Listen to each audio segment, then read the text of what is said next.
Kita tuh sering mikir kalau misalnya anak itu ngeblank pas presentasi atau mereka itu tuh karena mereka tuh nggak percaya diri, dan seringkali hal ini jadi indikator bahwa public speaking mereka itu jelek.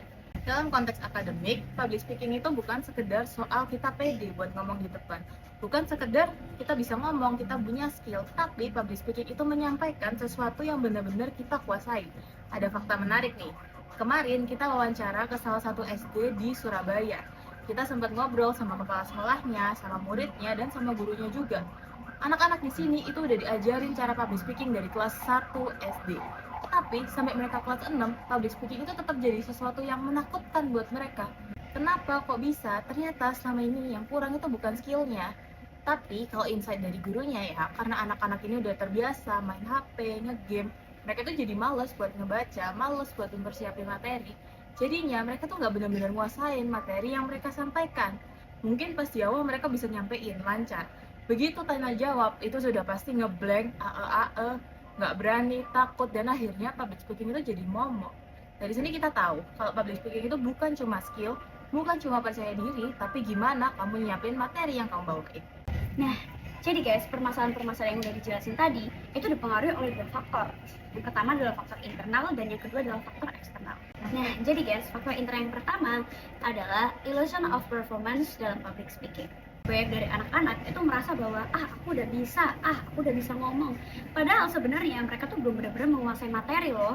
Nah, selanjutnya faktor yang kedua adalah budaya akademik yang lebih mementingkan performa nih guys daripada penguasaan materi.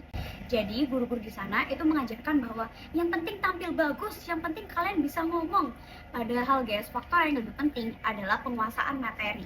Nah, selanjutnya pada faktor yang terakhir adalah tidak ada pelatihan keterampilan belajar yang eksplisit nih guys. Siswa-siswa ini hanya dituntut untuk gimana sih cara presentasi yang baik dan bagus. Tetapi guys, mereka tuh tidak diajarkan untuk gimana sih strategi-strateginya untuk belajar seperti membaca dengan efektif, merangkum, menyusun outline, dan belajar atau latihan dulu nih sebelum tampil. Nah, selanjutnya kita bahas nih untuk faktor eksternalnya tuh ada apa aja sih? Faktor eksternal yang pertama itu adalah belum terbentuknya sistem yang menumbuhkan tanggung jawab akademik secara mandiri. Jadi karena sekolah ini jarang memberikan PR dan kebanyakan tugas-tugas itu dikerjakan secara langsung di kelas, akhirnya mereka tuh terbiasa untuk belajar secara diawasin. Nah, terus yang kedua nih guys, adalah rendahnya toleransi terhadap ketidaknyamanan akademik. Guys, kita semua tahu lah ya, kalau misalkan belajar, baca materi, bikin ringkasan, dan lain-lain, itu sangat capek banget. Maka dari itu, membuat kita tuh jadi kayak beban mental. Padahal guys, kalau misalkan kita tidak melakukan itu, akhirnya kita baru kerasa waktu kita udah deket-deket sama presentasi nih. Waduh, aku belum belajar nih semalam. Nah, lalu guys, yang terakhir adalah regulasi diri yang masih belum optimal nih. Nah, jadinya manajemen waktu dan motivasi internal itu belum terlalu konsisten.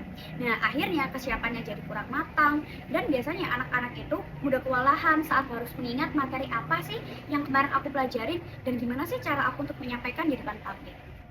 Nah, jadi guys, dari semua faktor yang udah dijelasin tadi, itu tuh ada kekuatannya loh.